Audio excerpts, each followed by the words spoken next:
улсын их хурлын гишүүдийн одоо бас нэг цөөнх гэдэм үү, нэг хитэн хүнч гэдэм үү, бас одоо янз бүрийн хулгай гэдэм үү,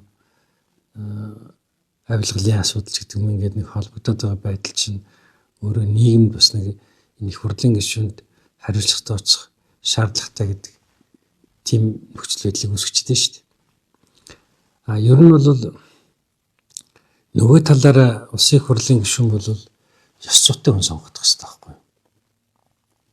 Ер нь бас нэг гол асуудал юу нэг үйл сонголт зүй хийгдэг хүн гэсэн. Ийм асуудыг сонгож болохгүй байхгүй юу? Тухайн үед яг юу болж ийнө вэхээр намын гишүүн хинч байвал хамаагүй сонгож чинь манай иргэд тийм ээ. Тухайн намынхаа хүнийг бол хоёрдугаарт мөнгөнд их автчих байгаа. Мөнгө тараагаад одоо яг үндсэндээ чи ингээд сонгуул болж байгааг харах юм бол баахан мөнгө тараацлах шүү дээ. Тэгэл нэг тэдэг ав гэж өгсөн залууг өгүүлдэл тий. Тэгэд ийм усаа сонгож чадсан шүү дээ. Ягаад одоо энэ асуудал ингээд өнөөдөр хүртэл шийдэгдэхгүй байсан юм бэ гэж. Ер нь дэлхийн нийтийн жишг энэ төрийн эрх барих дээд байгууллагын хүнийг одоо эргүүлэн татдаг байхгүй. Яг тэгвэл нэг төрийн эрх барих энэ ард түмний сонголт чинь өөрчлөгдөж идэх байхгүй. Одоо жишээл нэг хүний зөрөөтэй бас гарч ирж болно шүү дээ. Энэ 2 5 намч гэдэг юм үү те. Тэгвэл нөгөө нэг хүний татчулан ард түмний сонголт өөрчлөгдөн шүү дээ. Дашболуур бас тийм биш юм билий. Дашболуур хаашаа орно?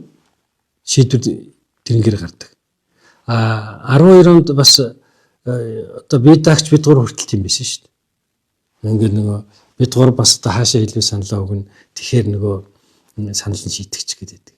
Одоогийн энэ хуулиар чинь бол тэгэл бид гурвыг янз бүрийн байдлаар ингээл одоо ёс зүй хариуцлага гэдгээр ч юм уу оруулж ирээд олонхын саналаар шийдчих байгаа байхгүй.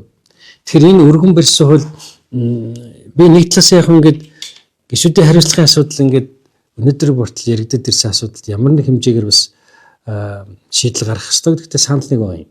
Гэхдээ яг одоогийн энэ орж ирээд байгаа хуулийн арга зам бол зөв биш үү гэж хардаг. Энэ дээр юу бий болох гэдэг нэг үл олонхыг бүрдүүлж байгаа намын одоо эрх мэдэл гэдэг юм уу энэ их хурлын тогтолцооны асуудал шийдэх болчиход байгаа байхгүй. Өөрөөр хэлэх юм бол улсын их хурлын гишүүнийг эргүүлэн татах асуудал олонхын намын асуудал болчихж байгаа байхгүй. Тэр олонхыг бүрдүүлж байгаа нам энэ эрхийг авчиж чинь гэсэн үг шүү дээ. Энэ чинь байж болохгүй зүйл шүү дээ. Ард түмний сонголтыг олонхыг бүрдүүлсэн нам авч болохгүй байхгүй.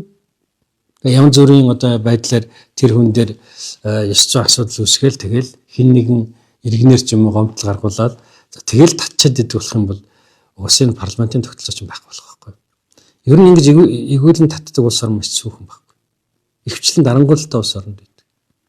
Манайд бол одоо энэ нэг тийм сайн зүйл бол авчрахгүй. Улсын их хурл засгийн газар ерөнхийлөгчийн 3 институт бие биенийхээ эрх мэдэл талцсан санагдаж болохгүй. Их хурлын тухай хууль дээр байгаа. Их хурлын тухай хуулийн 4-1 дээр улсын их хурлын онцгой бүрхгээд хамаарсан хуулийг хинч санаачилж болохгүй гэж байгаа. Ханч алдаж болохгүй гэж. Тэгээ 36 дээр явуулахаар улсын их хурлын тухай хууль, улсын их хурлын дэгийн тухай хуулийг зөвхөн улсын их хурлын гишүүн санаачлахаар хулцлцсан байхгүй. Тэгэхээр энэ залт чинь зөрчигдөх гэдэг шүү дээ. Гэдэг ийм асуудал байна. Ер нь одоо энэ 3 институт бие биенийхээ эрхэнд халдсан хуулиудыг санаачлах нь зохисгүй зүйл. Нэг ийм 2 асуудал байна. Би хэвлэл ярьсгөх гэдэг юм аль эсвэл тойргийн хүнтэйгээ уулзах тэр үтгэл тойргийн хүнийг эмнэлэгт ирэх гэдэг ч юм уу асуудал гарч болдог шүү дээ. Хүн тийм байх л шүү дээ. Яг л би тэр хүмүүсд дийлж тойргоос ирсэн нэг хүн натаа уулзах ихт би хараад уулзах хэрэгтэй шүү дээ. Гэх мэт амьдрал баян шүү дээ. Тэгэхээр үргэлж тэнд хичээл суудаг явж бас суугаад идэггүй шүү дээ. Тийм боломжч байх. Гадуур ажил гарна. Хууль санаачилж байгаа тохиолдолд бол одоо ингээд бас хуулийн баг гаргаад тэрнтэйгээ ажиллах судалгаа хийх энэ гэсэн ийм зүйлүүд бас биш. Зөвхөн тэр хуралдааны техникт сууд ажилладаг байхгүй их хурлын гишүүн чи. Тэрнгээр нь харж болохгүй. Тэрийг бас ойлгох хэрэгтэй. Харин сууд саналаа өгөх хэрэгтэй. Саналаа бол тэр бол эрхлэгч хэлээд байгаа бас зөв байхгүй. Одоо ингээд байхгүй нөгөө эсрэг санал тоожод байгаа учраас гишүүд нөгөө эсрэг санал тайм дээр орохгүй болчихж шүү дээ. Тэрийг бусад орны парламент хийдэг заавал өөрөө ирж иж зөвшөөрж байгаа зөвшөөрөхгүйг шийддэг байхгүй. Манайд бол нөгөө конопора шийдвэрлэдэг байгаа шүү дээ, зөвшөөрөхгүй байгаа.